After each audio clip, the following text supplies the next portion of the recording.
আমাদের চিন্তা হচ্ছে আগে আমরা ক্রাইসিসটাকে অ্যাড্রেস করব, ক্রাইসিসটা অ্যাড্রেস করা একটা স্টেবল জায়গা থেকে আমরা বিশ্ববিদ্যালয় শিক্ষার্থীরা যেটা চায় উচ্চশিক্ষায় যেতে পারা অথবা দেশের যে রিসোর্সগুলো আছে দেশীয় স্কুলে জবে জানতে পারা সেই ট্রেনিংগুলো পাওয়া সেক্ষেত্রে আমরা বড় স্কুলে আমরা নাও ইনশাআল্লাহ কালচারাল বড় প্রোগ্রাম করবে বেশি বড় পরিসরে ফেসিতে আমরা ইনশাআল্লাহ এই চিন্তা করেছি। পাশাপাশি এই গেল যা বললাম সবচেয়ে ক্যাম্পাসের কি হবে ডাকশনটা আবেদন আছে দেশের পর্যায়ে সেটাও আমাদের কথা বলতে হবে। নাম্বার 1 হচ্ছে রাষ্ট্র যেখানে থেমে যাবে, রাষ্ট্র যেখানে ফেল হবে তার সংস্কার সেখানে আমরা আমরা ভয়েস রেজ করি। যেমন জুলাই যে গণঅভ্যুত্থানের মধ্য দিয়ে আসছে, যে গণঅভ্যুত্থান জুলাই হয়েছে রক্তাক্ত শিক্ষার্থীদের ড্রেস আমরা রাস্তায় পড়ে থাকতে দেখেছি, সেটার প্রতি বিপ্লব হয়েছে এবং আজকে যারা পড়তে আসছে তারা আসছে এবং সামনে যারা পড়তে আসতে চায় তারাও নির্যাতন থেকে মুক্ত হয়েছে জুলাই মধ্য দিয়ে। এখন আমরা দেখি যেসব সংস্কারের মধ্য দিয়ে এই রাষ্ট্রটা একটা ফেসিবাদ মুক্ত রাষ্ট্র হবে, কোনো পলিটিক্যাল পার্টি কখনোই কোনোভাবে সামনে ফেসিবাদ হয়ে উঠতে পারবে না। যে রাস্তাগুলো বন্ধ করতে চাই আমাদের ঐক্যবদ্ধ যে শাসনগুলো দিয়েছে কোনো পার্টি সেগুলো তো বিরোধিতা করেছে, সেখানে কোনো ডিসাইড দিয়েছে আবার বলছে তারা গণভোটে সমস্ত করা যেতে পারে।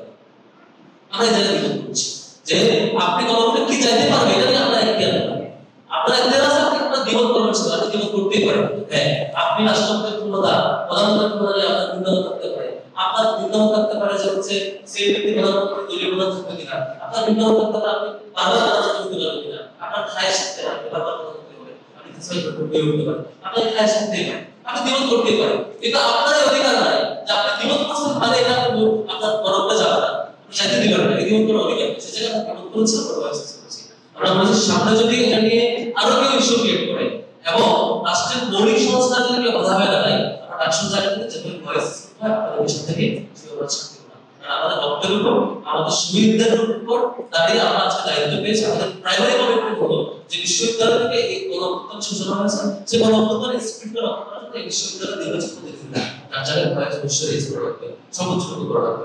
এই জায়গায় আমরা চাই আমরা প্রত্যাশা করি আগামীতে কখনোই কোনো পলিটিক্যাল লিডার কোনো পলিটিক্যাল পার্টি তার জায়গায় আবার ফেসিবাদ হয়ে উঠবে, আমাদের নির্যাতনের রূপ ফিরে নিয়ে আসবে, ক্যাম্পাসগুলোতে আবারও নিয়ন্ত্রণ করার স্বপ্ন দেখবে, এখানে আবারও পর্যালোচনা সেই চিত্র ফিরে আনার চেষ্টা করবে।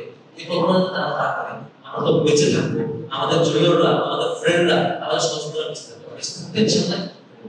আর শেষ করবো আবারও সেই দোয়া চাই আপনাদের কাছে, আমরা যে কমিটমেন্ট আপনাদেরকে দিয়েছি আমরা যদি সেই কমিটমেন্ট ফিল আপ করতে পারি, আমরা বলেছি আমরা ইস্তেহার জারি দিয়েছি কাজ যদি বিশ্বস্ত করতে চাই, যেমন এটা ইস্তেহার ছিল না, যেমন আমাদের ব্রেস্ট ক্যান্সার অ্যাওয়ারনেস প্রোগ্রাম ইস্তেহার ছিল না, যেমন আমাদের ছাত্রদের প্রোগ্রাম ইস্তেহার ছিল না, ডিটিপিউ এসে কিন্তু ঘোষণা ইস্তেহার ছিল না।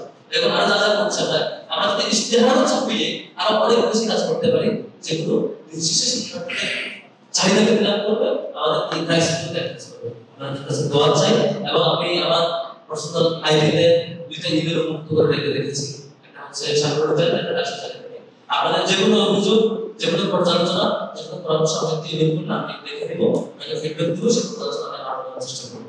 শেষ করছি আপনাকে শুভেচ্ছা এবং অসংখ্য ধন্যবাদ চেষ্টা করছি। আসসালামু আলাইকুম। নিরপেক্ষ, সত্য প্রকাশে আপোষহীন।